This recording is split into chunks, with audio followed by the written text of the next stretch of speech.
Halo semuanya, perkenalkan nama saya Misalkan Antonius dari Prodi Sistem Informasi PJJ Palembang. Pada kesempatan kali ini saya akan menjelaskan tugas ketiga dari mata kuliah pemrograman web.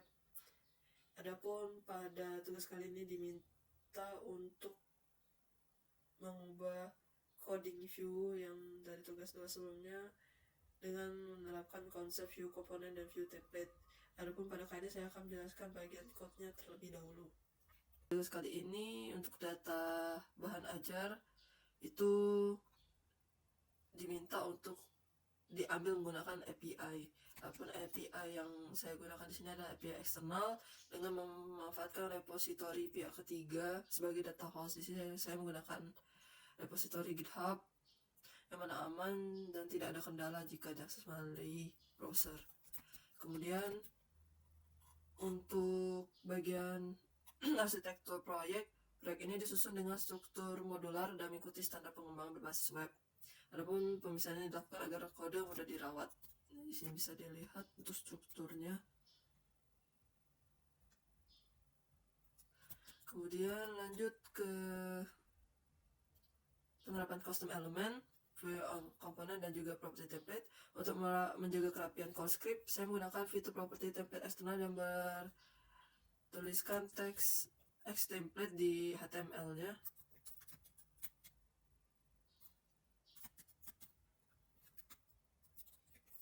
Di sini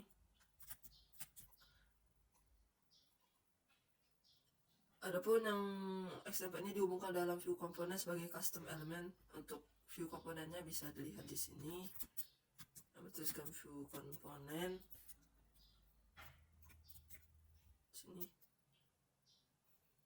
ada bias stock table dan juga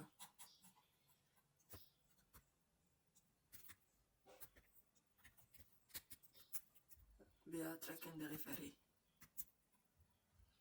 Kemudian saya menerapkan 3 metode berbeda dalam menampilkan teks atau output rendering. Di sini saya menggunakan mustache. Bisa dilihat dari sini.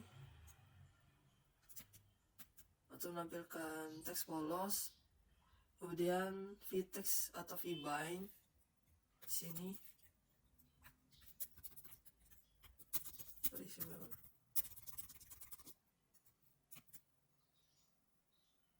Kemudian HTML yang secara khusus diimplementasikan pada column status atau merender teks catatan yang mengandung struktur format HTML yang di-fetch dari database. Sini.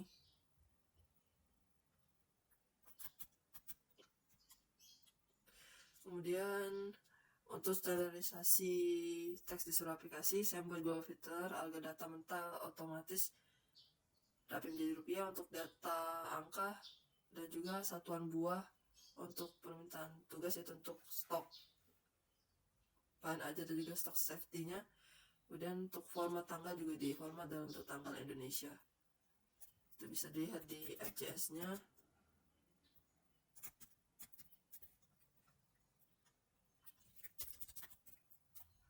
Sini. Lalu aplikasi ini mendemonstrasikan keahlian list rendering menggunakan V4 pada 2 jenis struktur data, yaitu zero base number index pada data array stock dan kemudian name base atau key index pada pelacakan objek tracking. Ini bisa dilihat di index HTML.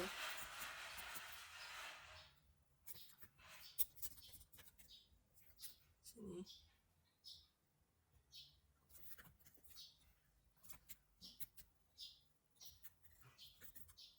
Bagian tracking ini.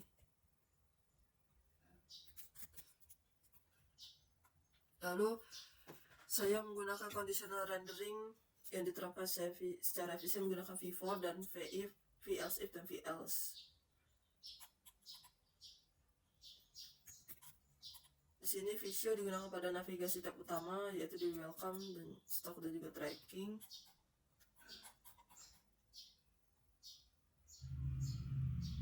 Di sini. Kemudian VIF, VElse if dan VElse digunakan pada penentuan bait status stock, yaitu kosong, nipis, dan aman, untuk memastikan elemen hancur atau dibuat ulang di DOM sesuai kondisi kuantitas real barang. Di sini bisa dilihat di bagian code ini.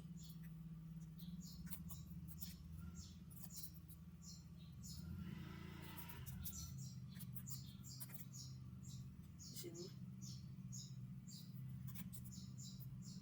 Lalu saya memisahkan logika yang tepat antara compute dan juga method, yang mana compute saya gunakan untuk manipulasi data yang membutuhkan sistem caching, contohnya seperti property filter stock. Bisa lihat pada code FJS berikut.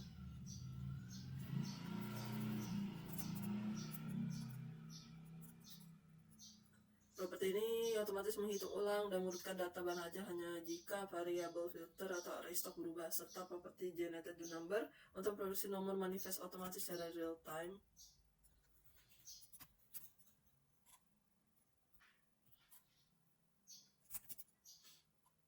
Kemudian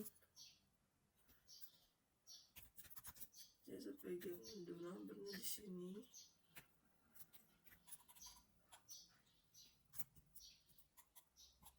Lalu method digunakan untuk mengeksekusi fungsi asal fungsi prosedural yang dipicu oleh interaksi pengguna, seperti menyimpan bahan ajar, hapus bahan ajar, atau acak paket. Contohnya di sini.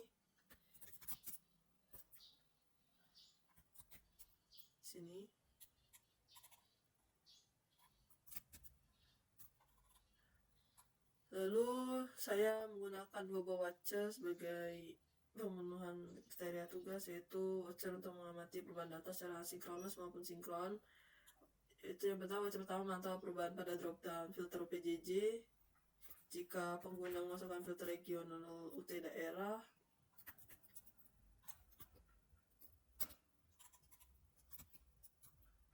Maka otomatis filter kategori banyak ikut dibersihkan secara berantai. Kemudian watcher kedua menggunakan opsi penetapan deep true untuk memonitor perubahan struktural pada properti objek database pelacakan pengiriman, sehingga sinkronisasi komponen anak dapat berjalan mulus tanpa kehilangan reaktivitas data.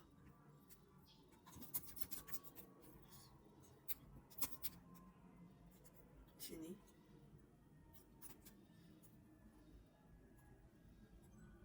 Lalu untuk bagian form validasi event handler mouse atau keyboard di sini. Yang pertama, form validasinya saya buat validasi langsung atau return processing pada kolom name-nya.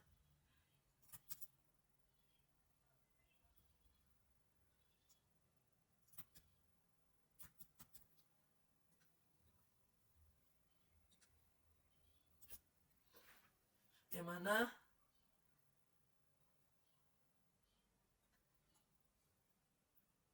ketika saya mencoba mengerti karakter huruf atau simbol di name, maka sistem akan langsung membersihkannya menggunakan ekspresi regular pada event handler input, supaya kolom name mutlak hanya menerima angka saja. Kita bisa dilihat dari FJS berikut.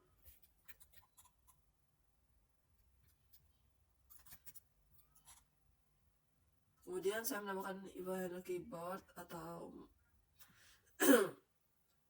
yang dimasukkan menggunakan add queue up enter untuk mencoba mempercepat pengisian data atau supaya bisa langsung menyimpan tanpa klik tombol. Itu di sini di bagian HTML-nya.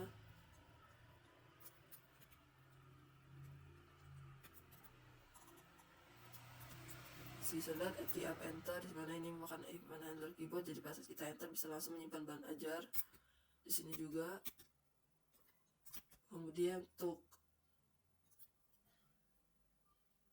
membersihkan pencarian di tracking itu saya menggunakan key up escape untuk klik pencarian. Lalu untuk bagian kreativitas antarmuka, aplikasi ini didesain dengan menggunakan skema tipografi modern dengan menggunakan Google Pop-ins dan juga palet warna yang kontras dan cocok untuk di mata. Kemudian salah satu fitur kreatif disebutkan adalah interaktif status tooltip. Ketika kursor diantarkan ke hover atau stage batch barang aman 10, maka sebuah kotak tooltip yang akan muncul menampilkan informasi status kursor HTML dan data secara interaktif tanpa menggunakan waktable. Oke, sekarang saya akan tampilkan websitenya secara langsung.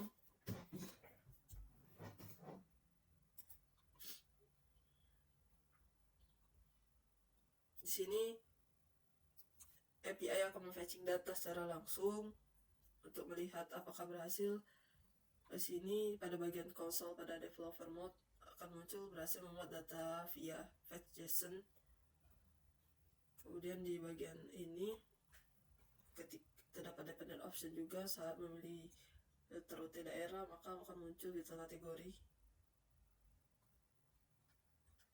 Kemudian filter urutan akan dimulai dari filter judul, stok maupun harga itu dilakukan secara ascending. Kemudian terdapat checkbox filter untuk menampilkan batas kritis stok yang sudah memasuki batas kritis. Kemudian juga terdapat reset filter di sini. Kemudian untuk menambah bahan aja baru bisa mengklik ini.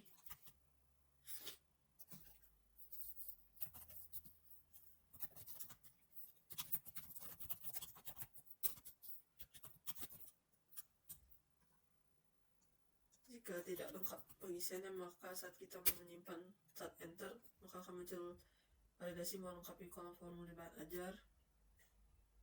Kemudian saat kita salah memasukkan angka, terdapat minus, maka akan muncul validasi nilai angka data atau kuantitas atau harga tidak boleh minus. Di sini bisa dirubah.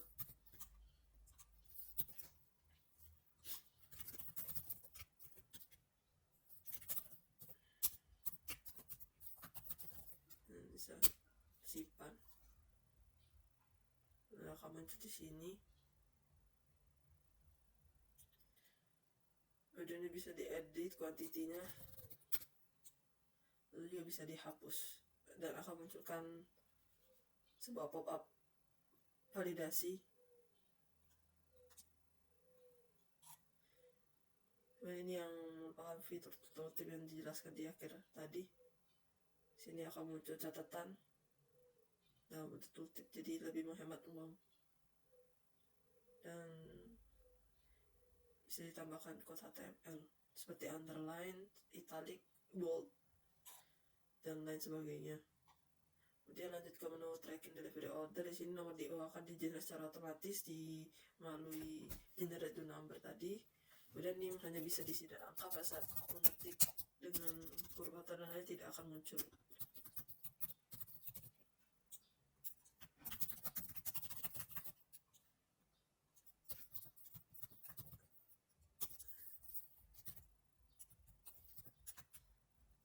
Saya juga bisa langsung pilih dari sini atau bisa diketik langsung juga.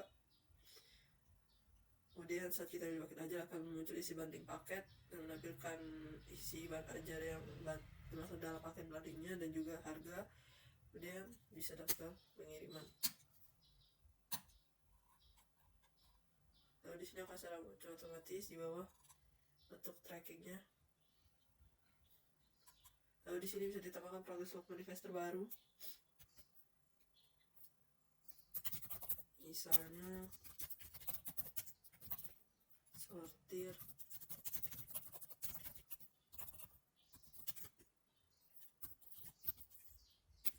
bisa langsung diatur juga. Di sini akan terupdate paket perjalanan paketnya dan juga local time-nya akan langsung muncul otomatis. Lalu di sini juga bisa di escape untuk membersihkan pencarian. Lalu untuk mencari lagi misalnya sesuai dengan data di bahan ajar, juga bisa di enter untuk munculkan di sini.